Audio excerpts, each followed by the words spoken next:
Good evening, everyone. This is Someshwar. I welcome all of you on behalf of Art of Living organization to Yog Vashishta Study Group Multilingual Marathi, Hindi, and English evening session. Today we are on day 9th.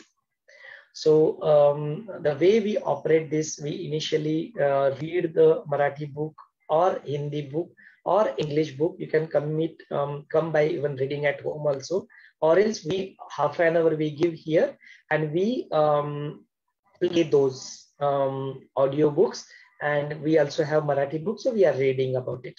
Then after that we kind of go live the way you are now listening to this session, and in which we present a summary of that, followed by we also have a discussion about the topic so that we get more clarity and we can learn from each other's experience, because this book is such a in-depth knowledge it is providing. So that is the reason we in the end have that question answer and the discussion session, so that the things becomes more clear. So that is how we are conducting these study groups.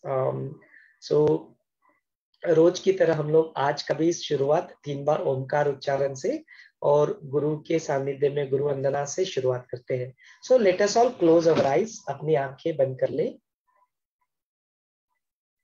Take a deep breath in and let go. एक गहरी लंबी सांस अंदर ले और छोड़ दे.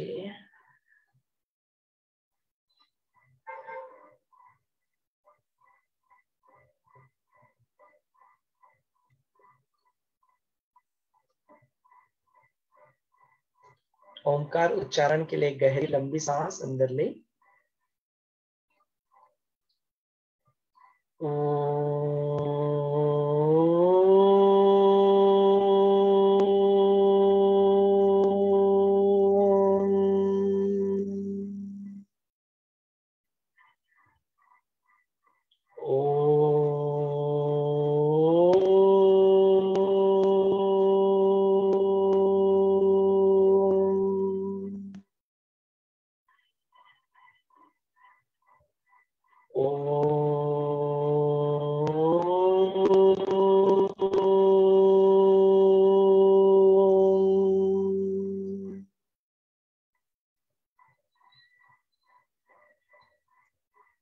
गुरु वंदना करते हैं. गुरुर्ब्रह्मा गुरुर्विष्णु गुरुर्देवो महेश्वरः गुरुर्साक्षात् परब्रह्म तस्मै श्री गुरवे नमः. तस्मै Shri Shri Gurave Namaha. Let us all pray to the Master. अपने मुख से निकलने वाले हर एक शब्द, हर एक वाणी, अपने सारे कर्म एवं विचार, अपने अंदर जागृत होने वाला विवेक, अपने स्मृति पे तैयार होने वाले इंप्रेशंस, और यदि अब भी अहम का थोड़ा भाव बाकी है तो वो भी गुरु की प्रेरणा से ही प्रेरित हो, ऐसी प्रार्थना करें. मुमुक्ष के राह पर चलने वाले हम लोग, मुक्ति और मोक्ष की चाह रखने वाले हम लोग, यदि यहाँ पर बार बार लौट के आना पड़े तो वो भी गुरु की प्रेरणा से ही प्रेरित हो, ऐसी प्रार्थना करें. अपनी सारी प्रार्थनाएं गुरु की चरणों में अर्पण कर खाली हो जाए. अपने भीतर और बाहर गुरु का सानिध्य महसूस करें और एक हल्की सी मुस्कान के साथ अपनी प्यारी सी आंखें खोल सकते हो.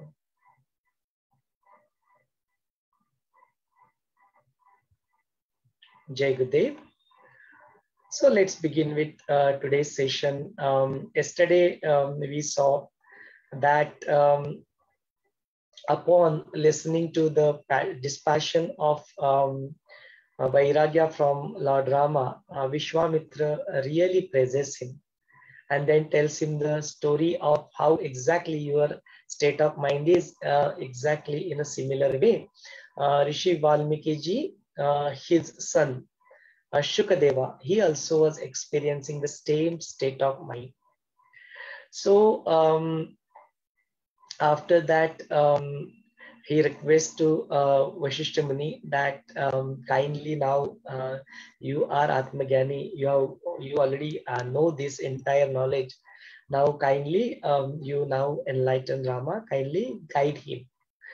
So then Vashishta Muni starts explaining this thing to Prabhu Ramchandra, and that is what we even saw today and little bit of that yesterday also. So what is it that Vashishta Muni shares with Rama? What is it that knowledge which can calm our mind? What is it that knowledge which can take us to the path of being liberated? Which is that knowledge which can create or bring that viveka, that sharp intellect, the one which is always able to allow us to discriminate between good and bad. How can that can be brought into our thing?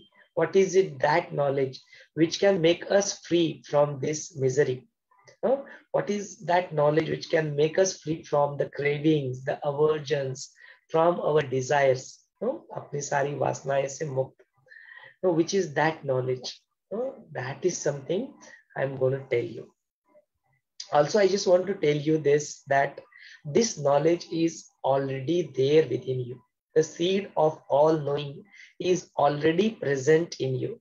So it is just the matter of that, as you are still looking at the things from the completely worldly matter, there is a little bit of that ignorance of clouds are hovering here and there.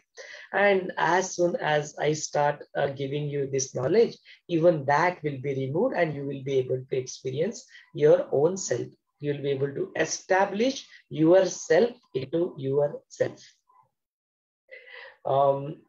After saying this, Rishi Vashishta starts telling him that this knowledge is something is very, very important. And he also explains the concepts of the Daiva, that is luck. We say that is Prarabdha, that is Daiva, that is luck.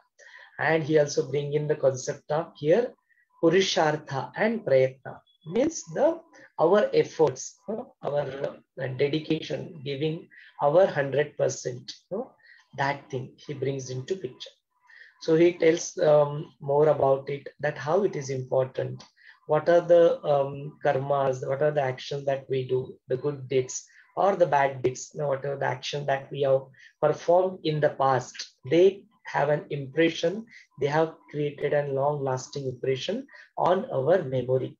And when we act today, whatever the situation that comes to us, whatever the people we meet, whatever the things that come across, and the way we tend to respond or react rather, is all based on these impressions that we carry about certain things. We become judgmental, suddenly we react in anger, suddenly you react out of love and compassion. All these things, all those different emotions that arise within us is also because of that Vijnanamaya Kosha, that Smriti is what is the impression that, or we can call those as a sanskara. Because of those sanskara which are there within our system, it's because of that we react or behave in a particular way. Now, when we talk about these sanskara and these impressions also, they also come to us via two different sources. That the one which comes is directly which we inherit, as a part of DNA. This body, this existence of this, our creation itself is having every cell of It's every cell has its own intelligence. How it takes care of your building your immunity, how it digests the food, how it converts into blood, all these things. So it says that it has that own inbuilt intelligence, which is been bestowed by this niyati, this nature. It is given it, even the trees, even the living beings, other living beings. There are so many species. They say, it says that it has that inbuilt intelligence. So our responses, our reactions are also depends upon this one particular intelligence, which is already there. It has been given to us. And that seed of all knowing, it's what you are, is also present over there. Now it knows everything. You yourself actually knows everything what is happening. It's very important to understand this. And then there's a second source of impressions that are getting created. One is direct, that intelligence that is coming from that Parashakti. And then there is another one which is coming out of your Aparashakti, means your karma, your learnings, your actions, inactions, the different situations, this time, these people around you, whatever all that is happening, they are also creating an impression on you. Now, so that becomes that whatever that past has come till now, that is known as Praktan. So that Praktan means the one which is a Sanchit karma, whatever the impression that you have been carrying along, that becomes your Sanchit karma. And then because of that, now whatever the way you behave or whatever the thing हम लोग बोलते हैं ना कि वो कर्मों के फल को भुगतना पड़ता है, you will have to live with that, you will have to go through that karma, you will have to go through that fruits of actions of those karma, is something that is happening right now. That is the reason for the same situation, 2-3 different people behave in a different way. It is purely because of those Sanchit karma. We can refer to that whatever has happened, whatever the karma that you have done, is your today's bhagya. That is your daiva. Now, this is one aspect. The second aspect of is this, that is the aihi karma. What you are right now, you are doing it. In this present moment, what karma you are doing it. That is become now your today's karma. Now that karma. Now what happens that there is always a fight, dvandva, there is going on between this Sanchit karma and your today's action. That is your today's purusharth, means your today's prayatna, your today's efforts. There is always a conflict, there is always a dvandva that is going on. And it is been said that if you are doing those powerful actions, you have taken that commitment, you are giving your 100%, it will also wipe out the effects of those Sanchit karma also. It can cut those karma, and your today's karma, to your today's Vartaman Kshamne, in the present moment, what karma you are doing, that will be. Just to understand this little bit more, suppose you are habituated, you are not habituated of doing brush. When you're born, you never knew how to do brush and all that. So that karma you did, okay, you've grown up little bit, and after some time, once upon a time, your dada or mama, they give the brush into your hand with a toothpaste on it, and they made you do brush. Initially, when they help you doing it, and you have been doing it, and now your little bit of karma is there, you are not knowing it. But then your today's sankalpa, today's karma, you are slowly and gradually you started giving to it. So that whatever that sanskara was there, which is not doing brush, is now completely wiped out. Now that sanskara is still continuing. We continuously day and night, at least 2 times we do brush. That become your today's purushartha. So when we do such purushartha, now this simple example is applicable everywhere. It is applicable when you are studying, you are following your goals. It is applicable when you are doing business. It is applicable when you are doing job. It is applicable in day-to-day routine, mundane life that we do. Even if you are a homemaker, you are doing certain things at your home, it is applicable. It is even applicable to the scientists when they are doing research. They are one-pointed focus. They are doing their karma. They do not want to drop that. They just keep doing that thing. So that becomes the purushartha. So that is very, very important, that Yoga Shishta, according to Yoga Shishta, it is the prime importance is given to the Purushartha. You have to do your own stuff. That is very, very important. Now, just to add to a little bit to this, even Gurudev talks about Purushartha. What is it that Gurudev talks about? How those Gurudev explains Purushartha? Gurudev explains Purushartha as the Dharma, Artha, Kam, and Moksha. These are the four things that formulates the Purushartha. What is the Dharma here is referred as? The Dharma here doesn't mean that religion. Oh, I am Hindu, Muslim, Christian. No. It is not that Dharma. It is if I am a student, doing the study is my Dharma. If I am a homemaker, taking care of everybody, cooking is my Dharma.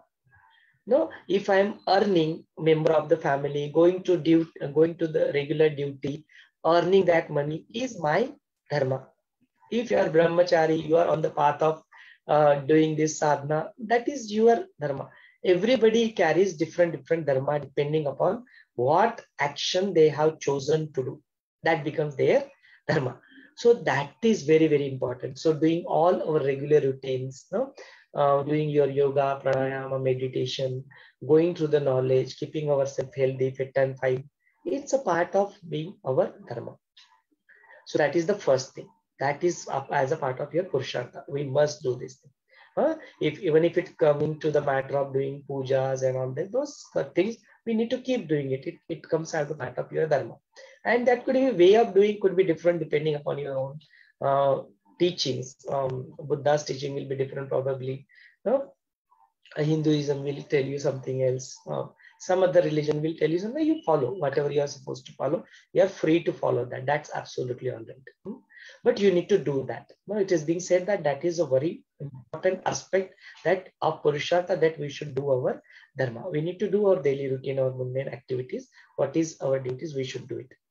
Now to do this, we require a means to do something.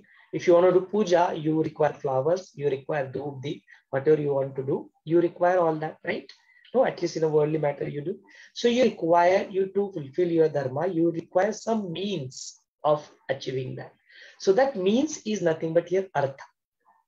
So we need to have also doing our Dharma, we also need to have some action in our life which will enable us to do that Artha, the means to do. So for example, someone is a doctor. So if he is going to perform the surgery, all the tools are means to do it. He need to have them with him, right? Otherwise, he will not be able to perform surgery. Yeah. Suppose if you are a student, you need to have books with you. These are the means. So we need to put effort. If it is a means that earning some money, or if you are dependent, at least you on whom you are dependent, they need to put that effort to earn that much amount of money.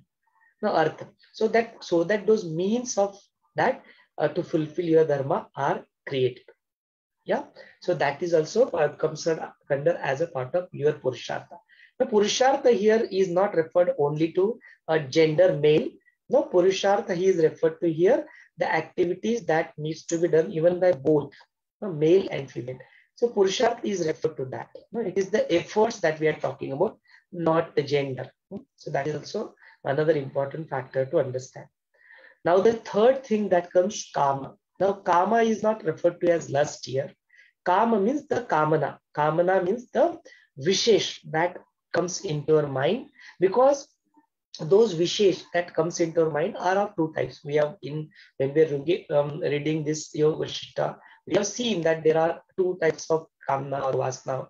No, Shuddha Vasana and Malin Vasana. Even you are wanting to do Seva is Shuddha Vasana. No, it's a Shuddha Kamana. It's a good wish that you want to do Seva, you want to volunteer for something, you would like to take care of your body, you'd like to walk on the path where you can utilize the full potential. You have an intention to go through this book. All these things comes under good Vasana. These are the good things that we want to do. And on the contrary, there are certain wishes that are not on the other contrary things, getting entangled with these things. So that is that comes under Shuddha Vasana and Mali Vasana. So that Vasana, that kamana is what is called as काम here.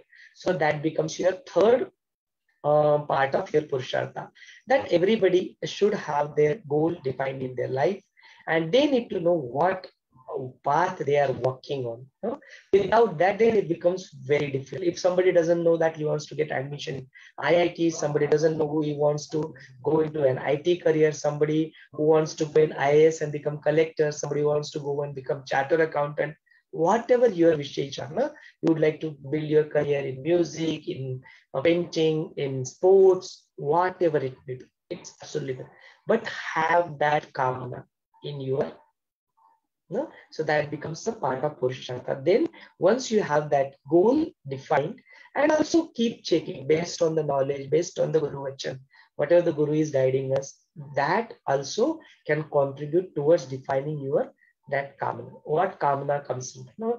We are doing that prayer, every day we do that prayer. Even that kamana, whatever that, if it comes to me, let that also comes from the master, from the source.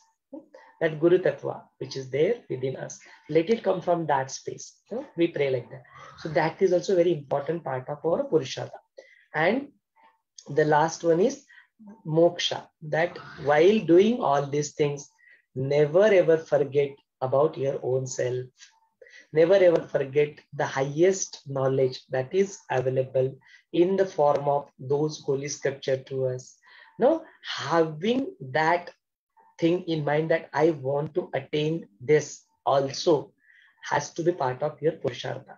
Otherwise, people just get entangled into that dharma, doing doing all this karma kanda, and they get entangled into that, not without realize what they are doing, why they are doing, what is the output of that, without just doing, oh, sure. Doing all these things is not going to help. No, we need to really know what exactly you are doing, why you are doing. And sometimes it's just the faith. It is being said by the master now, my little bit of buddhi is not capable of understanding, poor fellow, like Chotasana. So like that also, it is absolutely okay. Just have that faith in the master. He will guide us. So that way. So that is the fourth thing, having walking on the path of attaining moksha. This should be the goal of every human being in their life. So they have to attain all these things, and to attain that is we have to do our Purushartha. That is how Gurudev explains us. अभी इसको थोड़ा हिंदी में भी हम लोग देख ले, मराठी में तो हम लोग पढ़ चुके हैं, लेकिन इसको थोड़ा हिंदी में हम लोग देख लेते कि यह जो प्रभु रामचंद्र जी जो रहते हैं, वो जो अपना वैराग्य वहां पे बताते हैं, उसके बाद में फिर वशिष्ठ मुनि उनको उनसे प्रसन्न होकर फिर उनसे बोलते हैं, और जो उनके मन की स्थिति होती है, बोलते कि ठीक है, this is okay, you will be, आप या इसमें से जरूर इसमें से बाहर निकलोगी, आपका बस वो जो है वो ज्ञान के छोटे मोटे इधर जो बादल है उनको हटा देंगे, तो आप तो आत्मज्ञान तो ऑलरेडी जानते ही हो।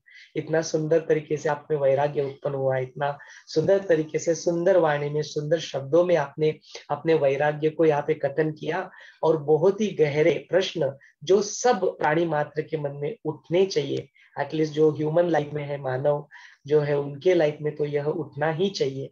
इस तरह से उनकी प्रशंसा करके उनको फिर बोलते कि तुम्हारे जो मन की स्थिति है, वंस अपॉन अ टाइम, एक बार यह स्थिति जो शुकदेव है, जो बहुत ही सुंदर ऐसे शुकदेव जो अपने ऋषि जो व्यास है उनके जो पुत्र थे, उनके मन में भी इसी प्रकार के प्रश्न उनके मन में उठे थे।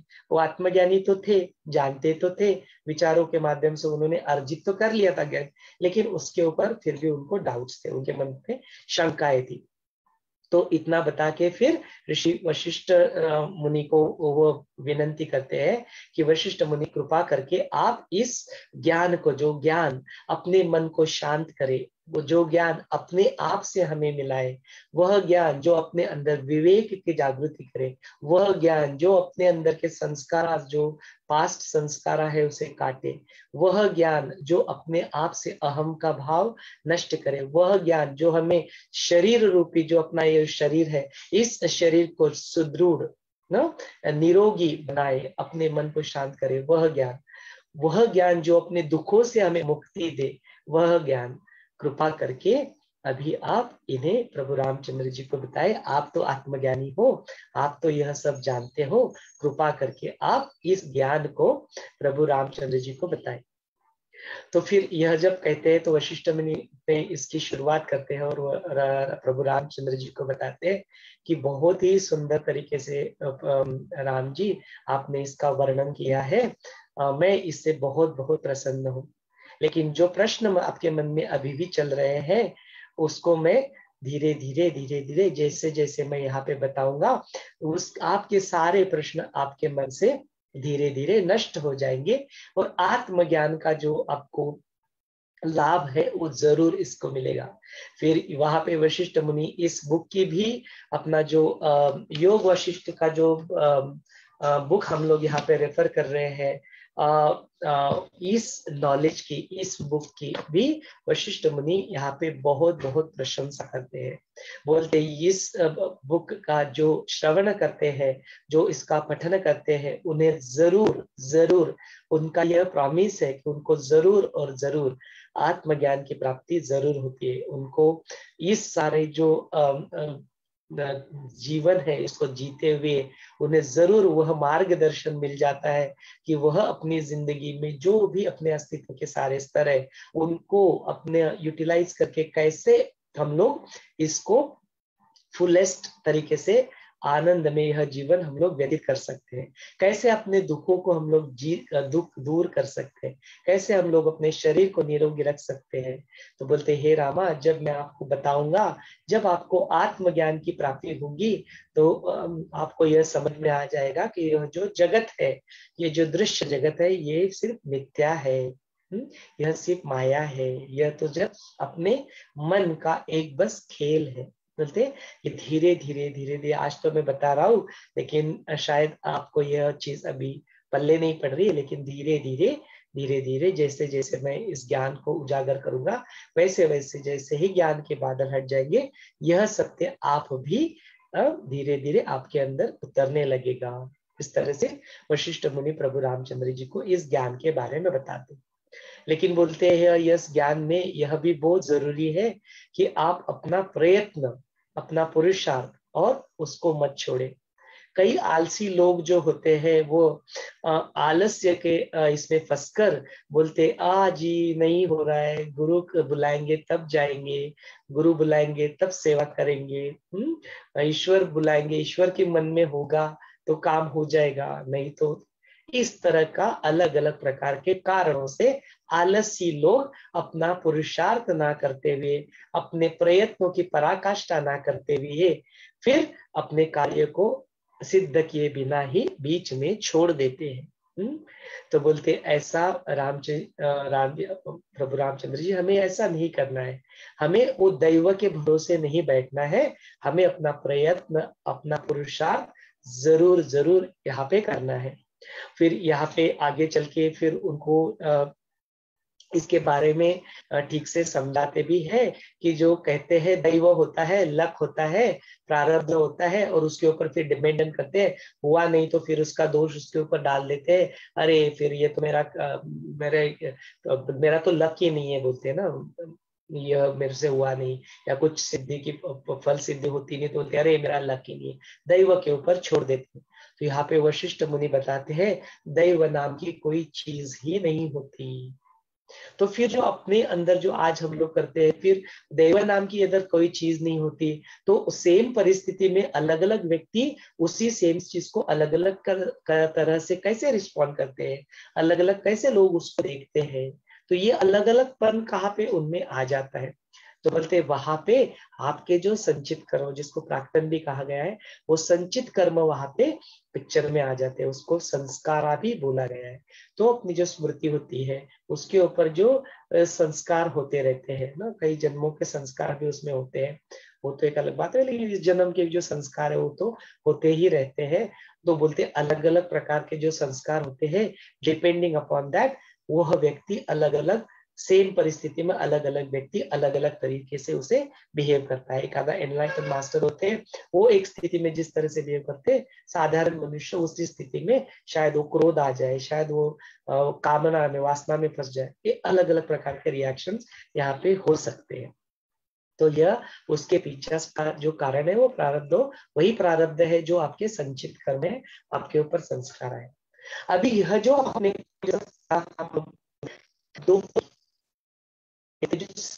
वो सृष्टि में एक नियति है, इसके में बाद में भी नियति किस तरह से सृष्टि की स्थिति प्रकरण होगा, तो उसको डिटेल में जानेंगे। लेकिन बोलते हैं नियति ने एज अ नियति हर चीजों का एक अपना स्वरूप उसको दे दिया है। तो जल जल है तो जल का आपका स्वरूप है, अग्नि है तो अग्नि का आपका स्वरूप है, तत्व तो उसका आकाश है तो आकाश तो बोले नियति निर्माण करते समय उनको उससे उनको छुटकारा नहीं है, उस वो बंधे हुए हैं, उनको अग्नि है वो अग्नि को जलाना वो बंधे हुए है, he has to work according. तो उसी तरह से ये भी देखते हैं हम लोग कि जैसे वो बुद्धि होती है, वो क्षमता होती है, कैसे एक छोटा सा शुक्राणु बीज में जाता है, अंडे से मिलता है और उससे कैसे अपना क्रिएशन हो जाता है, ये शरीर फॉर्म हो जाता है, अलग अलग प्रकार के जो पंचेंद्रिय है वो फॉर्म हो जाते हैं, कितना अद्भुत शरीर आता है। अच्छा ये नहीं, अपने शरीर में कितनी सारी कोशिकाएं हैं, trillions billions and trillions of कोशिकाएं है। हर जो टिश्यू होता है, हर जो अणु रेणु, हर जो अपने बॉडी में सेल होता है, उसमें उसमें वो ज्ञान है, वो जानती है कि बराबर कैसे कोई मेरे अंदर बाहर से कोई वस्तु आई, फॉरेन पार्टिकल आया, इन्वेडर कोई आया तो कैसे उसको अटैक करे, वायरस कोई घुसा तो कैसे उसको अटैक करके खत्म करे। इंटेलिजेंस यहाँ पे इनबिल्ट, कैसे छोटा बच्चा होता है उसको माँ का दूध पीना है, तो इट इज इनबिल्ट, इनहेरिटेड जिसको बोलते हैं, वह ज्ञान अपने अंदर होता ही है। वो बोलते हैं कि जो ज्ञान का जो स्वरूप है वो the seed of all knowing is actually present within us. जो इसलिए बोलते हैं ध्यान के समय बहुत सारे जो ऋषि मुनि ने इन्होंने जो ज्ञान लिखा है, ये ज्ञान कोई उनको ऐसे बताया नहीं गया, तो वो जो ऐसे ध्यान करके मेडिटेशन में वहां से ही उनको बहुत सारा ज्ञान मिला हुआ है। यहाँ पे अभी जो कहानी आगे बढ़ेगी तो ये ब्रह्मा जी से जो वशिष्ठ मुनि को यह ज्ञान मिला, वो ज्ञान भी इसी तरह से मिला हुआ है, तो कोई ऐसे लिखित स्वरूप से ऐसे बताया नहीं गया, इट कम्स लाइक दैट। सो बोलते इस प्रकार का जो ज्ञान होता है जो हमें डायरेक्टली सोर्स से ही मिलता है, वो बोलते हैं उसको पराशक्ति बोलते हैं। तो वो पराशक्ति से जो ज्ञान मिलता है और फिर जो अपने जो डेली रूटीन में या जो हम लोग कर्म करते रहते हैं उससे जो संचित कर्म बोलते हैं, वही फिर आज का अपना दैव बन जाता है, वही आज का अपना प्रारब्ध बन जाता है। लेकिन फिर वशिष्ठ मुनि आगे चल के इसको हमें एक्सप्लेन करते हैं कि देखो लेकिन इसमें फंसना नहीं, आज का आपका जो पुरुषार्थ है, आज का अपना जो वर्तमान क्षण में आप जो 100% इसमें देने वाले हो, वह भी बहुत बहुत मैटर करता है। तो बोलते हैं तो जो ये संचित कर्म होते हैं, जो पुराना जो कर्म होता है, संस्कार होते हैं, उसमें और जो आज आप करने जा रहे हो उसमें हमेशा एक द्वंद्व चलता रहता है, और जो बलवान होता है वो जीत जाता है। तो यदि आपका संकल्प इतना स्ट्रांग है, आज आप जो कर्म कर रहे हो आप 100% उसमें कमिटेड हो, आप अपना 100% अपने प्रयत्न उसमें डाल रहे हो, एफर्ट्स डाल रहे हो, तो फिर आपके जो संस्कार है उसको भी मात देके, संचित कर्मों को भी मात देके आज का पुरुषार्थ बलवान साबित होके आपके जो जो आपको अचीव करना है वो आप अचीव कर सकते हैं। योग Vashishtha is very clear about this. यहाँ पे वह डिफरेंस हमें दोनों का बताया गया। तो ये होगी अपनी संचित कर्म की और दैव और संचित कर्म की बात, वो भी यहाँ पे वशिष्ठ मुनि प्रभु रामचंद्र जी को समझाते हैं। आगे चल के फिर पुरुषार्थ की जब बात आती है तो पुरुषार्थ के बारे में गुरुदेव ने भी काफी सुंदर इसमें विवरण दिया हुआ है, वो आपके साथ में थोड़ा शेयर करते हैं। तो बिकॉज द क्रस्ट, इसका जो रूट है ना योग वशिष्ठ, वो आत्मज्ञान है और पुरुषार्थ है। बिकॉज प्रभु रामचंद्र जी फंस गए हैं, पुरुषार्थ नहीं कर रहे अपना, वैराग्य में तो है लेकिन अकर्मी बनते हुए दिखाई देते। तो इसलिए जो ज्ञान है, जो ज्ञान का जो देने का ढंग है, वो आत्मज्ञान के साथ साथ पुरुषार्थ के ऊपर बहुत बहुत यहाँ पे बल डाला है। तो गुरुदेव इसके बारे में कहते हैं कि जो हर कोई इंसान होता है उसका अपना अपना एक पुरुषार्थ होता है। तो ये पुरुषार्थ की जब बात आती है तो ये कोई अपना जेंडर की बात नहीं है कि आदमी और औरत, उसकी बात नहीं हो रही है। यहाँ पे पुरुषार्थ माने अपने एफर्ट्स, अपना जो हम लोग अपना कर्म करते हैं, अपना जो 100% प्रयत्न करते हैं, उसको यहाँ पे पुरुषार्थ के रूप में देखा गया है। उसकी बात हुई है। वो ये आदमी और औरत दोनों के लिए भी पुरुषार्थ ही कहा गया है, तो उसमें कंफ्यूज ना हो। पुरुषार्थ की बात आती है तो गुरुदेव बोलते हैं कि 4 चीजें जो होती है वो पुरुषार्थ में हमें करनी चाहिए। तो बोलते पहला कौन सा, तो बोलते धर्म, दूसरा कौन सा तो अर्थ, तीसरा कौन सा तो बोले काम, एंड चौथा कौन सा तो मोक्ष। तो कोई भी इंसान अपनी जिंदगी जीते समय कुछ जो एक्टिविटीज होते हैं वो अपने धर्म के अनुसार जरूर करनी चाहिए। अच्छा, धर्म क्या है? ये कोई अपना जो हिंदू मुस्लिम जो रिलीजन की बात कर रही है उस धर्म की यहाँ पे बात नहीं हो रही है। बोलते यहाँ पे धर्म माने आपका जो कर्तव्य है। हाँ, यदि आप अपना कर्तव्य है पुजारी हो तो जो फिर वो पूजा करना वो आपका कर्तव्य हो गया, वो आपका धर्म हो गया। यदि आप स्टूडेंट हो, विद्यार्थी हो, तो फिर अपना पढ़ाई लिखाई करना वो आपका धर्म हो गया। यदि आप जॉब पे जा रहे हो तो अपने जीवन में जो जॉब कर रहे हो वो आपका लिए धर्म हो गया। यदि आप होम मेकर हो, आपके बच्चे हैं, आप घर की माता हो, सबका ख्याल रखती हो, वह करना आपका धर्म हो गया। उसके साथ साथ जो अपने अध्यात्म शास्त्रों के अनुसार जो गुरु वचन होते हैं, गुरु के मार्गदर्शन पे, गुरु के वचनों पे चलना भी हमारे लिए अपना धर्म हो जाता है। तो वो भी फिर आ जाता है थोड़ा बहुत। हम लोग जो पूजा करते हैं, ये करते हैं, वो मानस पूजा भी, जिस प्रकार की पूजा आपको करनी या कुछ भी जो आप कर्म करते हैं वो भी थोड़े बहुत कर्म कांड भी आवश्यक हो जाते हैं। वो डिपेंड करते हैं आप किस चीज को फॉलो करते हो, आप किस तरह से अपने जो भगवान है उनको पूजा करते हो, या अलग अलग रिलीजन के अनुसार अलग अलग प्रकार की उसकी प्रक्रिया हो सकती है, लेकिन वो भी अपने एज अ धर्म में फॉलो करना जरूरी होता है। तो यह धर्म अपनी जिंदगी में हमें वो फिर बल देता है, ये सब कुछ हम लोग करते हैं। हर किसी का धर्म व्यक्तिगत होता है, अपना अपना जो डिफाइंड गोल होता है उसके अनुसार यह धर्म, उसका धर्म वो फॉलो करना चाहिए। देन दूसरा जो बोलते हैं वो बोलते हैं कि अर्थ भी अपने जीवन में बहुत इंपॉर्टेंट है। अर्थ माने क्या? मीन्स टू लीव दिस धर्म। यह धर्म को पूरा करने के लिए जो अपने को मीन्स लगते हैं, जो सामग्री लगती है या जो कुछ भी साधन लगते हैं, वो सारा भी अर्जित करना भी अपना ही कर्तव्य है। उन्हें हासिल करना भी अपने लिए उसके लिए फिर आपको जॉब करना है, उसके लिए आपको पैसा कमाना है, जो भी आपका कर्तव्य है वो आपको पूरा करके उसको फुलफिल करना, तो भी वो means to fulfil this is also very important. वह भी बहुत आवश्यक है, अपना पुरुषार्थ का वह बहुत एक इम्पोर्टेंट हिस्सा है। तो अपने उस अर्थ को भी ना ड्रॉप करें, उसके ऊपर भी फोकस रखें। जिस वक्त जो है वो अपना ये अर्थ भी अपने को साधना आना चाहिए। बोलते योग और उद्योग दोनों को साथ में बढ़ाओ। नो, तो योग भी करो, योग उस अध्यात्म के मार्ग पे भी चलो, और उद्योग भी करो, उपयोगी भी बनो किसके लिए। निरुपयोगी बन के क्या फायदा? उद्योग करो, दूसरों के लिए उपयोगी बनो ना। और वो बनने के लिए जो आवश्यकता होती है उसको आप प्रयत्नों से अपने अर्जित भी करो, वो उसमें अर्थ आ जाता है। देन बोलते हैं कि हर एक किसी का जीवन में जो अपना लक्ष्य होता है वो एक लक्ष्य अपने जीवन में होना बहुत जरूरी होता है। और बोलते हैं सही लक्ष्य अपने जीवन में कौन दिखाता है? तो सही लक्ष्य अपने मातृ पितृ, जो अपने माता अपना पहला गुरु होती है, वो हमें अपना लक्ष्य दिखाते हैं। देन अपने जीवन में सदगुरु आ जाते हैं, गुरु आ जाते हैं, तो वो गुरु भी हमें एक लक्ष्य बताते हैं। तो अपने जीवन में यह लक्ष्य का होना बहुत बहुत जरूरी है। गुरु हमें अध्यात्म में अपना आध्यात्मिक लक्ष्य बताते हैं, और फिर वो ये भी समझाते कि अपना जीवन में अपने को जो बनना है वो भी लक्ष्य अपना, एक गोल अपना निश्चित होना चाहिए। किसी को डॉक्टर बनना है, किसी को आईएएस बनना है, किसी को आईपीएस बनना है, किसी को पेंटर बनना है, म्यूजिशियन बनना है, स्पोर्ट्समैन बनना है। कुछ तो अपना जिंदगी का लक्ष्य हो, और फिर उस लक्ष्य को हासिल करने के लिए धर्म के मार्ग पर चलकर अर्थ को अर्जित करते हुए, अपना जो कर्म है उसको करते हुए जरूर जरूर आप अपने अंदर वो लक्ष्य को जगाए। नो, तो उसको यहाँ पे काम बोला गया है। तो इसलिए काम को हमेशा लोग गलत नजर से देखते हैं, बिकॉज काम माने वो कामदेव वाला काम समझ लेते हैं, और फिर वो वासनाएं, लस्ट वगैरह वह पिक्चर में आ जाती है। यहाँ पे काम को सिर्फ उस नजर से नहीं देखा है ना, बिकॉज बोलते हैं आप अध्यात्म के मार्ग पे चल रहे हो, आपके मन के अंदर सेवा करने की कामना उठती है, आपको किसी को जाके हेल्प करने की कामना होती है, बोलते ये भी तो कामना है।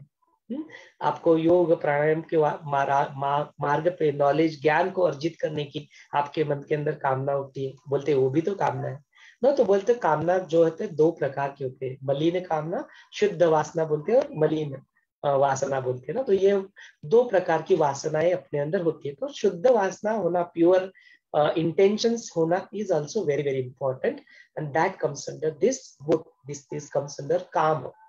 So in our while we doing our पुरुषार्थ and then doing our day to day mundane routine life, इसमें यह लक्ष्य जो अपना होता है यह अपने को पता होना बहुत जरूरत है। अदरवाइज आप पुरुषार्थ नहीं कर पाओगे। कहाँ पे अपना 100%, तो यह भी बहुत जरूरी होता है। एंड देन गुरुदेव बोलते हैं चौथा जो अपना होता है वह होता है कि मोक्ष। तो बोलते कि यह करते समय, अपने धर्म को निभाते समय वो कर्म कांड में फंस मत जाना। ये जो अपना मीन्स टू लिव जो होते हैं, जो उसको धर्म को निभाने के लिए जो अपना गोल है, काम है, वो लक्ष्य को प्राप्त करने के चक्कर में जो अपना अर्थ जो मीन्स कर्म अर्जित कर रहे हो उसमें बहुत एंटेंगल मत हो जाना। करना जरूर, छोड़ना नहीं, लेकिन उसमें फंसे मत रहना। देखो आपको ये मानव जन्म मिला है, इसमें और भी कुछ गोल है क्या? मेरे अस्तित्व मेरा अस्तित्व किससे है, मैं कौन हूँ, इस जीवन का मेरा पर्पस क्या है। हाँ, इस तरह के प्रश्न, इस तरह के विचार को भी मन में लाना, ऐसे मुमुक्ष के विचारों के साथ भी रहना, और मोक्ष जो है वो मोक्ष को भी प्राप्त करने की दिल में चाह होना, और उसको प्राप्त करना, यह भी जीवन का अपना एक लक्ष्य, हाईएस्ट गोल जो होता है वह होना चाहिए। बोलते यह चारों मिलके जब एक साथ चलते हैं तब अध्यात्म फिर और विज्ञान, तब अध्यात्म और पुरुषार्थ यह साथ साथ हाथ में हाथ मिला के चलते हैं। देन फिर हम लोग सब कुछ करते हुए भी अपना अध्यात्म के मार्ग पे हम लोग चल सकते हैं। इस तरह से गुरुदेव हमें फिर इसके बारे में बताते हैं। फिर आगे चल के फिर वशिष्ठ मुनि की जो स्टोरी है, उनके जन्म की जो कहानी है, वह वशिष्ठ मुनि जिस तरह से ब्रह्मा की उत्पत्ति के बारे में भी बताते हैं कि ब्रह्मा का जैसे विष्णु जी के नाभि से उनकी उत्पत्ति हुई, और वह फिर वहां पे फिर उन्होंने मुझे वहां पे जन्म दिया, वशिष्ठ मुनि को जन्म दिया, और कैसे कैसे उनके मन में वो भ्रम भी डाल दिया कि तुम कुछ हो, और फिर वो अज्ञान में फंस गए, और फिर उनको भी ज्ञान दिया, और उनको ज्ञान देने के बाद जो अज्ञान रहता है, अज्ञान से फिर वशिष्ठ मुनि बाहर निकलते हैं, और फिर उनको बताते कि जाओ अभी इसी ज्ञान को तुम सभी के सामने प्रस्तुत करो, उसको सबके साथ शेयर करो, साझा करो, और फिर वही जो ज्ञान है वही अपने को यहाँ पे मिलता है। तो वशिष्ठ मुनि वाले सिर्फ जो प्रभु रामचंद्र की जो संवाद करे वो एक ही वशिष्ठ नहीं हुए, ऐसे बोलते कई सारे वशिष्ठ का जन्म होता है। जब जब इसकी जरूरत पड़ती है तब तक वशिष्ठ मुनि इस ज्ञान देने को आ ही जाते हैं। अपना सौभाग्य है कि गुरुदेव हमारी लाइफ में है, और वह हमें इस ज्ञान से अवगत करा रहे हैं। तो इस तरह से फिर वो कहानी बताते हैं अपने उत्पत्ति की, ब्रह्मा के उत्पत्ति की, और फिर वो जो ज्ञान उन्हें मिला वो कैसे फिर उन्होंने यहाँ पे डाला। तो इस आत्मज्ञान को रामचंद्र जी के साथ बताते हुए इस प्रशंसा भी करते कि जिसके जीवन में, जिन्होंने इस ज्ञान को श्रवण किया, इसको पठन किया, और इसको आत्मसात करके अपने जीवन में उतारा, बोलते वह अध्यात्म के मार्ग पे जरूर जरूर उनको अपना गंतव्य मिल जाएगा। गंतव्य मिलेगा तब मिलेगा, उनका जो जर्नी है वो पाथ है, हर क्षण में जो हम लोग अपनी जिंदगी जी रहे वो सुख से, वो आनंद के साथ, उस ब्लिस में, आत्म में, सेल्फ में रह के अपने आप को पहचान के वह इस धरती पे अपना जी सकते हैं। इतना कॉन्फिडेंस यहाँ पे वचन यहाँ पे वशिष्ठ मुनि दे रहे हैं कि आप जरूर जरूर इसको पढ़ना, इसको बीच में छोड़ मत देना। यह इसका भी एक ताकीद भी यहाँ पे देते हैं कि जरूर जरूर आप इसको परिपूर्ण पूरा सुनना, पूरी तरह से इसको सुनना, पढ़ना जो भी है, तो फिर आपको जरूर और जरूर उस आत्मज्ञान की प्राप्ति, उस आनंद की प्राप्ति, उस दुखों से निवारण करने की प्राप्ति आपको जरूर यहाँ पे हो जाएगी।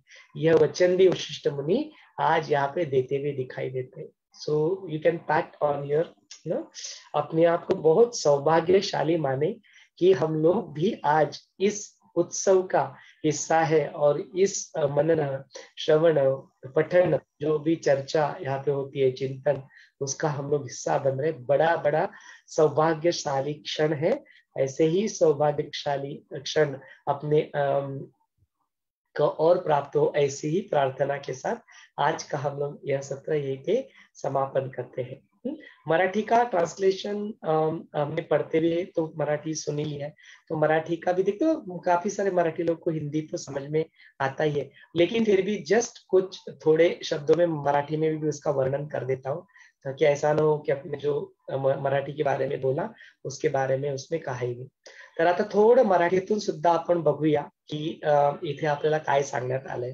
प्रभू रामचंद्रजी आपलं जिथे वर्णन करतात, वैराग्याचं वर्णन करतात, आणि त्याच्यानंतर मग वशिष्ठ मुनी आणि इतर सगळे संत त्यांची प्रशंसा करतात की किती सुंदर वर्णन, किती सुंदर मनाची स्थिती त्यांच्यामध्ये आलेली आहे आणि वैराग्याचा त्यांना अनुभव होत आहे, आणि किती सुंदर शब्दांमध्ये त्यांनी त्यांचं वैराग्य आणि त्याच्यासोबत असलेले त्यांचे प्रश्न सुद्धा सगळे मांडले, आणि ते सगळे खुश होतात की आता हे प्रश्न ऐकून जे आपले संत आहेत, वशिष्ठ मुनी आहेत, ते आता त्यांचं जे ज्ञान आहे, त्यांना जे मिळालेलं जे आत्मज्ञान आहे, ते आता आज आपल्याला आपल्या समोर उजागर होणार आहे। अशा स्थितीमध्ये येऊन बरेचसे संत, देवगण वगैरे सगळे, यक्ष किन्नर सगळे तिथे येऊन दरबारामध्ये उपलब्ध होतात, आणि आता त्यांची ऐकायची मनाची तयारी होते की आता आपल्याला सुद्धा हे ज्ञान मिळणार।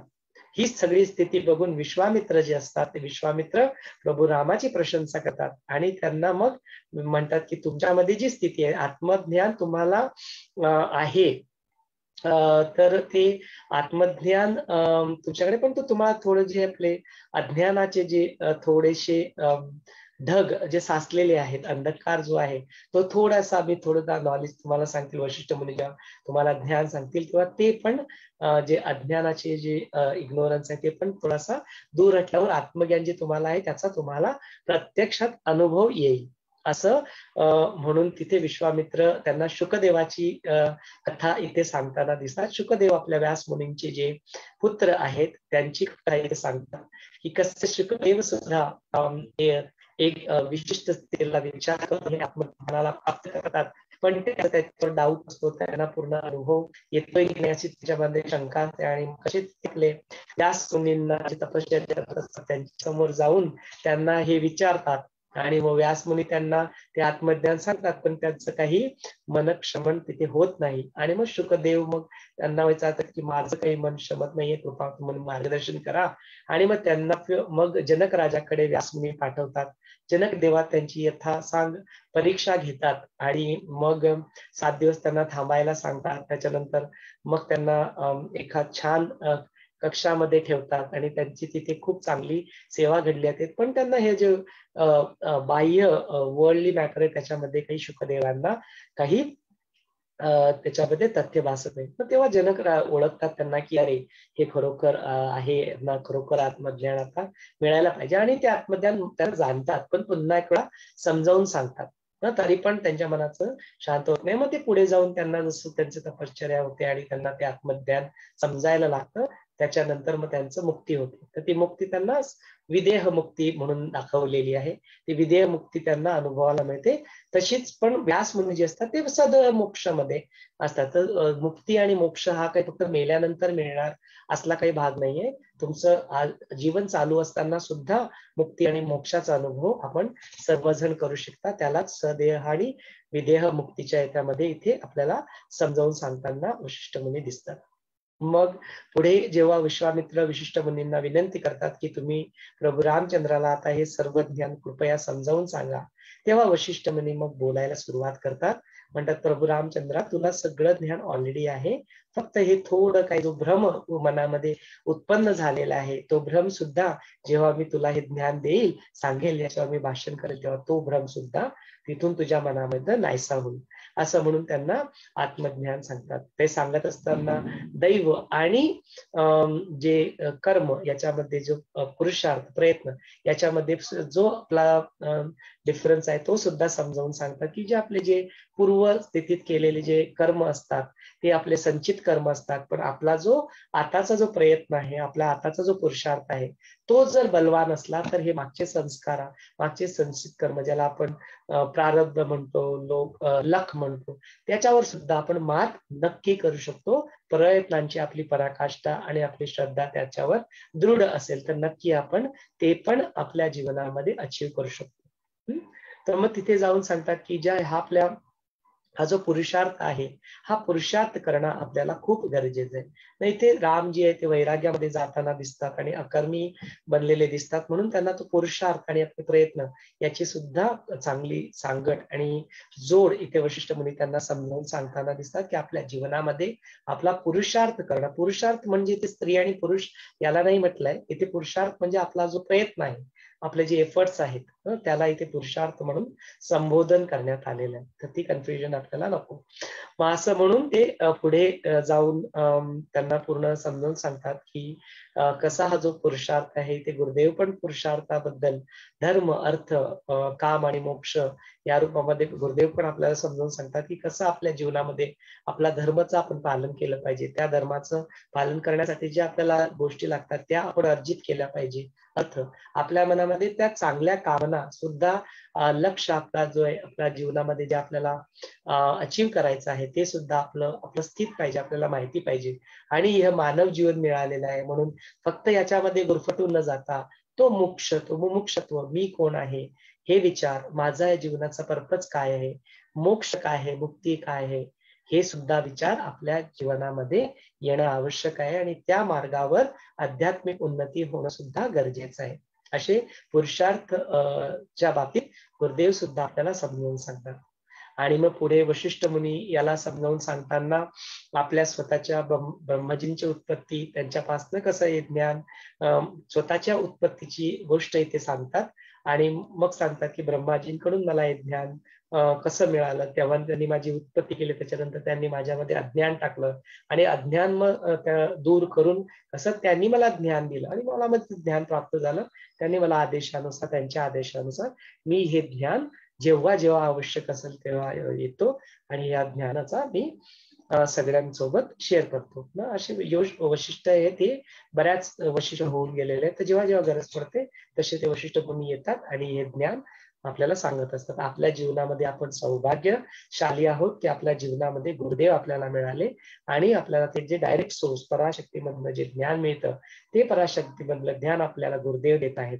आणि आपल्या प्रयत्नातून, आपल्या पुरुषार्थातून पराशक्तीचा जो मार्ग आहे ते पण आपण कंटिन्युअसली चालू ठेवत आहोत. आपण आपले प्रयत्न पण हे ज्ञान मिळवण्यासाठी करत आहोत. तर दोघही गोष्टी आहे. आपली श्रद्धा पण अतूट आहे की गुरुदेवांकडनं मिळतं ते पण आहे, ध्यान समाधीमधनं जे मिळतं ते पण ज्ञान आहे, आणि जे आपल्या जागृत अवस्थेत जे आपण पराशक्तीचं जे ज्ञानाचा जो स्रोत आपल्याकडे उपलब्ध आहे त्याचा पण उपयोग आपण आपल्या जीवनामध्ये करून घेत आहोत. तर त्यांनी इथे सांगितलंय की जे लोक ह्या ज्ञानाचं वाचन, श्रवण, मनन, पठन, चिंतन करतील त्यांना नक्कीच त्यांचा लक्ष, त्यांचा गोल जीवनामध्ये प्राप्त होईल. नक्कीच त्यांना हे जीवन जगताना मुक्ती आणि मोक्षाचा अनुभव होईल. नक्कीच त्यांना जे दुःखाचे जे डोंगर आहेत ना, हे मिजरी आहेत, या वासना आहेत, विषय आहेत, यांच्यापासून नक्कीच त्यांना मुक्ती मिळणार आहे. आनंद आणि जो अध्यात्म, जो आनंद आहे, परमानंद आहे, चिदानंद आहे, आत्मध्यान आहे, ते नक्की मिळेल असं वचन वशिष्ठ मुनी इथे देताना दिसतात. म्हणून आपण आपल्या स्वतःचं खूप सौभाग्यशाली आपण मानूया स्वतःला की आपण इथे सर्वजण एकत्र येतो, याचं ज्ञान अर्जित करतो आणि वाचन, मनन, श्रवण, पठन आपण चालू ठेवतात. हाच क्षण, असंच हे सौभाग्य आपल्याला सदोदित मिळत राहावं अशीच प्रार्थना गुरुचरणी करून आजचं हे सत्र आपण इथे थांबवूया. This time is yours. आता तुम्ही जे आपल्याला व्यक्त करायचं आहे ते व्यक्त करू शकता, किंवा आजचं जे सत्र आहे त्याच्यामध्ये तुम्ही जे ऐकलं किंवा आता आपण जे पठन केलं, वाचन केलं, त्याच्यामध्ये काही प्रश्न असतील मनामध्ये तर ते पण नक्की तुम्ही विचारू शकता. म्हणजे आपण ती क्लॅरिटी आपण आपल्याला आणूया. इथे मी आपलं सत्र ओपन करतोय. अनम्यूटचं ऑप्शन आपल्याकडे आहे. आपण संगीताजी आपल्यासोबत आहे. संगीताजींचं मत याच्याबद्दलचं आपण ऐकूया आणि संगीताजी मनामध्ये काही प्रश्न असतील तर संगीताजी सुद्धा विचारू शकतात. Over to you Sangeetaji, kindly share your. Thank you, Someshwarji. I don't think we have any question. We are soaked so much in that bliss which you have been showering, just like a sponge, full to, you know. And it is like, I don't think anybody will have a question also. Hearing you is so amazing, I really tell you. I would love to share just few my takeaways for today in a quick bullet points. So not going much deep into that, as we all have heard in all the three languages, and it's just gone deep within us. Yeah. So Rishi Vashisht says, this knowledge brings the Viveka in us. Yeah. So the Viveka is a sharp intellect and which can also help us to discriminate that knowledge from the what we have, the desires or the cravings and the aversions, and which has created so many deep impressions in ourselves, in our memory. And here we are in this world because of all these samskaras, right? And our behaviors, our reactions, our emotions, they all depend upon the sanskaras that we get it in the birth when we come here. And the different sources of samskaras were explained, like in the DNA, we have each and every cell has that intelligence in it. See, each and every person is born with that one cell, that one becomes many, right? And even when you're living the life, you see in the house also, like a woman will have the same food, man will also have the same food, right? But that food, when it goes into the woman, it doesn't turn it into the man. It is that intelligence that keeps her as a woman. And it is that intelligence which keeps the man as a man. Isn't it? Do you agree with me to that? Yeah. So that is what is so wonderful over here. And then learning your karmas, learning the actions and the inactions, that is in your Sanchit Karma. So with the self-effort, these are the fruits of the actions that we get. And then having your self-effort always leads you ahead. If you are 100% in that and your self-effort wins, so you go ahead. Maybe sometimes your past karmas are more deep and, like you can't win over that. So that is what it is. So let's put efforts, keep on putting effort. That is what we call it as Purusharat. And it is you get a threefold fruit in that. The first one, when you put your Purusharat, it is your inner awakening in the intelligence. So that intelligence which is there, you get that awakening. And that is what we have been seeing as dispassion before this chapter review. And then you have a decision in your mind. That is another fruit. That when you have your self-efforts, which you have put, so the result, what comes here is you have a decisive mind. And the third one is the physical action. So that is also there. Your actions will change, your behaviors will change. Everything keeps on when you keep your efforts 100%. And then by our Sri Gurudev Ravi Shankar ji, he has given us very good explanation on this Dharam, Earth, Calm and Moksha. I won't go much deep into that because we have already heard it from Someshwar ji and it was wonderfully explained by him. Okay. So we should be in our own kartavya, and earth is whatever you want to do, achieve it. You have to, of course, work it out towards it. That is there. And be pure in your thoughts and achieve the highest knowledge. That is the moksha. So thank you very much for giving me this chance to talk to you and share my takeaway for today. Thank you very much. Jai Gurudev. Thank you so much, Sangeeta ji. So beautiful, na? So much of learning. Learning is happening, that's for sure. Yes. यदि आपके मन में कुछ बात करने की इच्छा है, आप जरूर बात कर सकते हैं. और if you have any questions, you are welcome to ask. मन में कुछ प्रश्न है तो वो भी पूछ सकते हैं, वो चर्चा भी हम लोग कर लेते हैं. Over to you all. आप में से कोई भी अनम्यूट करके बात कर सकते हैं. संजय जी आहेत आपल्या सोबत, कुसुमताई पण अजून आहेत, रमेश जी है, अनगा जी है, वर्षा जी है, शलाका जी है. कुछ बात करना है तो कर सकते हैं. आज वैसे देर भी हो गई है. हाँ हेलो भाई. हाँ विजय, बोला बोला विजय. हा 2 दिवसापूर्वीच योग वशिष्ठ ग्रंथ मिळाला. आता वाचन सुरू केले. आता सुंदर, छान वाटतं. खूप छान. सकाळच्या सेशन मध्ये खूप सकाळच्या सेशन मध्ये खूप वरपर्यंत गेलेले, उत्तरापर्यंत. आता त्या कोणती स्थिती ती निर्वाण स्थितीमध्ये आलेली आहे ना, शेवटचं प्रकरण परत पहिल्यापासून चालू केलं. खूप छान. छान अनुभव. या प्रस्तावना वगैरे खूप छान आहे. स्वामी सावरकरांची त्यांचे अनुभव, जे गिरी महाराजांनी सांगितले सुरुवातीला, लॉ ऑफ अट्रॅक्शनचं छोटासा कण आहे त्याच्यातला, छान वाटला. बरोबर मस्त. गोष्ट पण त्यांनी सांगितलं ना तिथे, इफ यू यहाँ पे जो बुक पढ़ते हैं तो वहाँ पे जो कि योग वशिष्ठ कैसे सिर्फ नहीं है नहीं ना, हाउ साइंटिफिक दैट इज ना, that is also well explained. That is very good.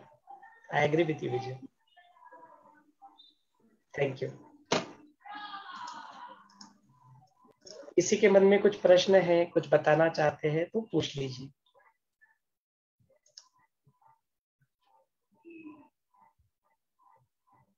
Kusumtai, तुम्हाला काही बोलायचं आहे?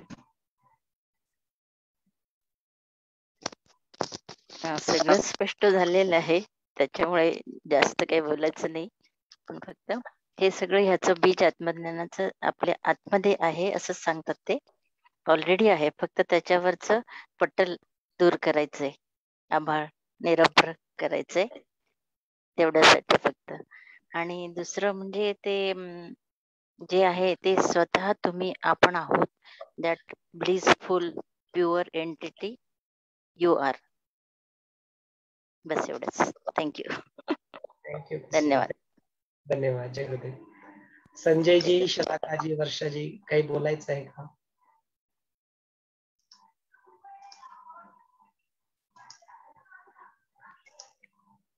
हा बोला. जय गुरुदेव. जय गुरुदेव. सर, गुरुजी म्हणतात की ते ज्ञाननाडी जी असते ना, ज्ञाननाडी, म्हणजे त्याच्यामुळं की असं आपल्यालाच अचानकच आपल्याला ज्ञान उमगायला लागतं.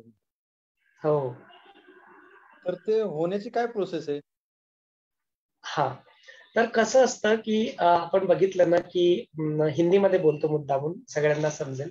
रमेश जी यहाँ पे पूछ रहे हैं कि जो ज्ञान होता है ना, वो ज्ञान कैसे आ जाता है किसी को भी, या वो ऐसा ज्ञान आए उसके लिए हमें क्या प्रयत्न करने चाहिए, यह प्रश्न है.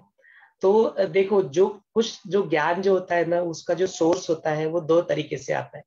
एक ज्ञान जो हमें प्राप्त होता है वो उपजत ज्ञान बोलते हैं उसको. It is there inbuilt in your this सृष्टि में, वो ज्ञान उपलब्ध है. अभी जो पानी है, पानी का नेचर होल्ड करना है. कैसे है, ये प्रश्न मन में आता है क्या? कैसे है? नहीं ना, उसको नियति ने वैसा बना दिया है. फायर है, वो फायर क्या करता है? जलाता है, राइट. अभी फायर एलिमेंट में जलाने का ही शक्ति कैसे आ गया?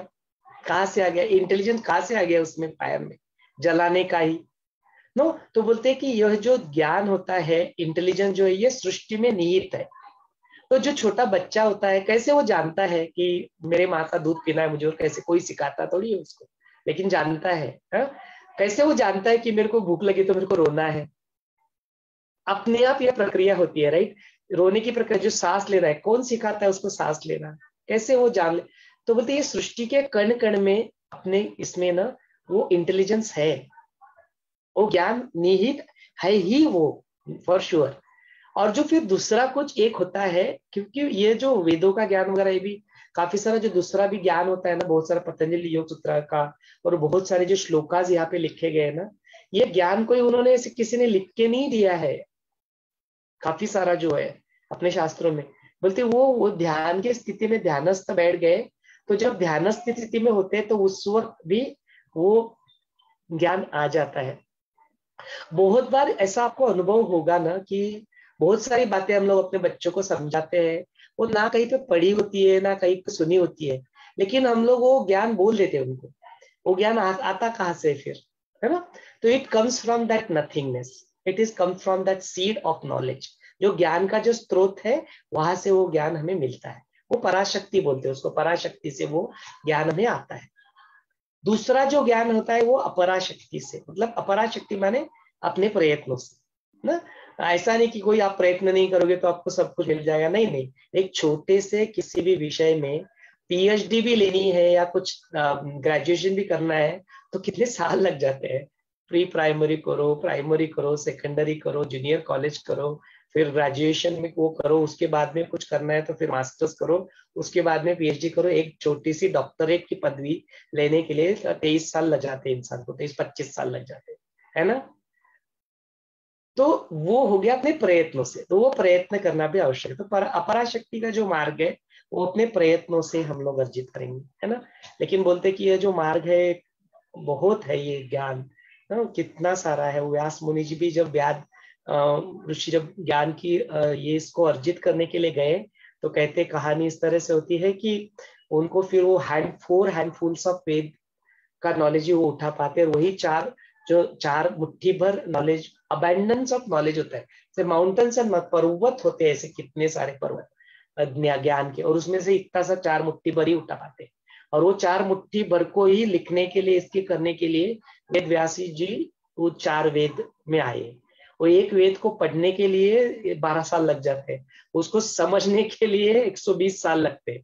माने एक जीवन में मैंने 5 जन्म लेने पड़ेंगे चारों वेदों को पढ़ के समझने के लिए। ये हो गया पराशक्ति का मार्ग। है क्या अपने पास इतना समय? तो इसीलिए बोलते पराशक्ति पे जाओ, श्रद्धा करो, गुरु वचन जो बोलते हैं उसके ऊपर भरोसा रखो, उसी का जीवन में पालन करो, और जानो कि वह ज्ञान मुझ में ऑलरेडी स्थित है, मैं भी उस ज्ञान का ही हिस्सा हूँ, और मेरे को मार्गदर्शन करने के लिए गुरु तत्व मेरे पास। हमेशा ऐसी प्रार्थना करो बिल्कुल दिल से। हम लोग रोज करते ही है, सेशन शुरू होता है यही प्रार्थना करते हैं हम लोग। तो उस प्रार्थना के साथ बने रहो, तो फिर वो जो स्रोत है ना, वो स्रोत से ज्ञान आ ही जाए, वो मिल ही जाएगा, है ना। ऐसा कहा गया है। तो बिलीव, यहाँ पे तो बनता है कि बिलीव इन इट, है ना, श्रद्धा रखो। गुरुदेव बोलते हैं ना, कुछ जान के चलो, कुछ मान के चलो। एंड नो डाउट कि जो अपराशक्ति का जो मार्ग है, और जो नियमान आज भी उसका उल्लेख हुआ था ना, और दोस्त पतंजलि योग सूत्र में जो नियम बताए उसका पालन करो। फिर धर्म अर्थ मोक्ष काम, जो अपना पुरुषार्थ है वो पुरुषार्थ करो। ये सारे चीजें आप करते रहोगे, ज्ञान में सत्संग में रहोगे, सेवा करोगे, फिर वो जो और भी जो मिलना है ज्ञान, उसकी क्लैरिटी भी हो जाएगी। और उसी मार्ग पे तो चल रहे हैं हम सब लोग उसी मार्ग पे चल रहे हैं। तो हो तो रहा है, तो we are all work in progress. नहीं तो वर्क इन प्रोग्रेस नहीं होते तो इसकी जरूरत नहीं थी। अज्ञानी होते तो योग वशिष्ठ समझ में नहीं आएगा। तो स्टार्टिंग योग वशिष्ठ का यहाँ पे इससे हुआ है कि जिनको पूरे मूड नहीं है, जता भी नहीं है, जिनके मन में ये ज्ञान को पाने की इच्छा जागृत हो चुकी है, वह उनको ही इसकी जरूरत है। जो अज्ञानी है इनको वैसे भी समझ में नहीं आएगा। They won't even come and read this. And जो ज्ञानी है उनको भी जरूरत नहीं है इसकी, उनको क्या जरूरत है, वो तो जानते ही है। तो जरूरत किसको है? जो अभी वर्क इन प्रोग्रेस है, तो उनके मन में वो इच्छा जागृत हो चुकी है कि मुझे इस ज्ञान को अपने जीवन का हिस्सा बनाना है। ये आत्मज्ञान का मुझे आत्मानुभव जो है, मोक्ष मुक्ति मोक्ष जो उसमें प्राप्त करना है। और मुमुक्ष व्यवहार में हम लोग आगे, क्या होता है मुमुक्ष व्यवहार? मोक्ष के 4 द्वार फल कहते हैं, कल आएगा, कल देखेंगे उसको, उसके बारे में कल बात करेंगे। रमेश जी प्लीज से। मला एक ऍड करायचं त्याच्यात. हाँ कुसुमताई बोला ना. हे मिळण्यासाठी गुरुकृपा होणं आवश्यक आहे. Through that only we will get. आणि मग गुरूंची कृपा आली म्हणजे गॉडची कृपा आलीच. तर आणि त्याच्या आधी श्रद्धा आणि विश्वास हवा. श्रद्धा आणि विश्वास गुरूंवरती पण आणि देवावरती पण. अगदी बरोबर. So that it is easy. गुरुदेव आणि आपला सेल्फ आत्मा ज्याला म्हटले, ते काही वेगवेगळ्या गोष्टी नाहीये. गुरुदेव नेहमी एकच आहे, ते एकच तत्व आहे. गुरु तत्व ईश्वर आणि एवढंच. सेम. अद्वैताच्या माध्यमातून बघितलं तर ते सेम आहे. त्याचाच अनुभव मिळाला आणि कृपा झाली तर मग तर आहेच. पण ते कसं आपल्या प्रयत्नांची पराकाष्ठा पण करणं अत्यंत गरजेचं. योग वशिष्ठाचा फुल फोकस त्याच्यावरच आहे की गुरूंची कृपा कोणावर नाहीये, गुरूंची कृपा सगळ्यांवर आहे. पण तुमचा पुरुषार्थ काय आहे, तुमचा प्रयत्न काय आहे, त्याच्यावरच पण मिळेल. गुरूंची कृपा, गुरूंना सगळ्यांनाच मुक्त करायचं. देखो ना, गुरुदेव बोलते इतने 3 बिलियन हो चुके, अभी 4 बिलियन के पास पहुंचना ही है हमें। वो चाहते हैं सबके ऊपर कृपा हो, हाँ? लेकिन अपना प्रयत्न भी बहुत जरूरी। दोनों चीजें बोलते, देखो ये अध्यात्म का जो मार्ग है ना, कंफ्यूज करेगा तुम्हें। एक जगह पे बोलेगा तुम्हें तुम्हारा प्रयत्न करना चाहिए, एक जगह पे बोलेगा तुम्हारा अहंकार जागृत हो जाएगा, अरे तेरे प्रयत्न से मिलेगा क्या तुझे? तो क्या लगता है तूने बड़ा साधना कर लिया उसके लिए तुझे मालिक मिलेगा? वो सिर्फ गुरु की कृपा से ही आता है। कम ऑन, अपने अहंकार को डाउन एक करो। कॉन्टेक्स्ट बेस्ड है एक्चुअली। हाँ संजय जी बोलिए। एक खूप सुंदर कथा आहे आदिशंकराचार्यांची. हाँ बोला। 4 शिष्य होते, वार्तिका, हस्तमालक, गोविंदाचार्य आणि त्रोटकाचार्य. जेव्हा ते शिष्य एक ज्ञानाचं खूप चांगलं त्यांचं सेशन चाललं होतं. त्रोटकाचार्य एकदम भोळे होते. त्यांना ते म्हणजे खूप त्यांना आहे ना एक थोडस वेगळं समजायची बाकी 3 शिष्य. एक दिवस काय झालं, खूप ज्ञानाचं मोठं सेशन गुरुदेव त्यांना सांगणार होते आणि ते काय म्हटले, चौघं बसलेले होते आणि एक काहीतरी काम निघालं. तो म्हणे त्रोटक तू जा, तू इथं असला तरी काय फायदा नाही, तू जाऊ शकतोस. आणि ते त्रोटकांना ते पाठवून दिलं त्यांनी. पण ऍक्च्युअल गुरुदेव म्हणजे आदिशंकराचार्यांनी खूप त्या दिवशी एक महत्वाचं ज्ञान दिलं. आणि त्रोटक तर ते नदीवरती गेलेले होते काहीतरी कामानिमित्त. आणि त्रोटक जेव्हा वापस आले आणि त्यांनी सांगितलं की म्हणजे आज सेशन मध्ये काय झालं, या चर्चेतून काय झालं, तर त्रोटक जे गायला लागले तर त्या ज्ञानाचा अथांग त्यांच्या त्या वक्तृत्वातून यायला लागलं. ते आश्चर्यचकित होऊन बघत होते, हे काय, गुरुकृपेशिवाय हे काही शक्य नाही. हेच त्यातनं इंडिकेट होतं. खूप सुंदर उदाहरण ह्या बाबतीत आदिशंकराचार्याचं आणि त्यांच्या शिष्याचं. धन्यवाद. अगदी तंतोतंत बरोबर सांगितलंय संजयजींनी की गुरुकृपेशिवाय हे सगळं साध्य होत नाही. गुरुकृपा आहे म्हणूनच आपलं अस्तित्व आहे. गुरुकृपा आहे म्हणून आपण आज सगळे इथे बसलेलो. त्यांचा संकल्प आहे म्हणून आपण या मार्गावर मार्गक्रमण आहोत. ही आपली प्रार्थना आहे. नक्की संजयजी. पण अगेन आई एम रिट्रेटिंग कि उसको पकड़ के बैठ के अपने प्रयत्न को मत छोड़ देना. नहीं तो गुरु कृपा है, गुरु कृपा करेंगे ही, चलेगा ही, होता रहेगा, ऐसे आलस में मत फंसना. अपना कर्म पुरुषार्थ करना जरूरी है, उसको छोड़ना मत. बोलते हैं ना, जब तक वो मिल ना जाए तब तक करते रहो. गुरुदेव आश्रम इसमें भी बताते हैं, तो बोलते तुमको वो कब मिलेगा ना, वो ऐसे ऐसे क्षण में कभी भी मिल सकता है वो. तो बस तुम मार्ग पे हो, बोलते तब तक करते रहो, काम करो अपना, ड्रॉप मत करो. यामध्ये अजून एक गोष्ट खूप महत्वाची आहे. त्या त्रोटकाची जी श्रद्धा होती गुरुप्रती आणि त्या श्रद्धेने गुरुदेवांचे आदेश प्रत्येक गोष्टीमध्ये ते फॉलो करत होते, त्यातच ती गुरुकृपा बरसत होती त्यांच्यावरती. त्यांचे प्रयत्न कुठेच कमी नव्हते, ते पूर्ण श्रद्धा होती गुरुदेवावरती. हे पहिले. अगदी बरोबर. तर प्रयत्न आणि श्रद्धा दोघही जो मार्ग जो आहे ना, प्रयत्नांची पराकाष्ठा आणि असीम भक्ती, असीम श्रद्धा, हे दोघं गोष्टींची आवश्यकता असतेच. नक्की, अगदी बरोबर. छान.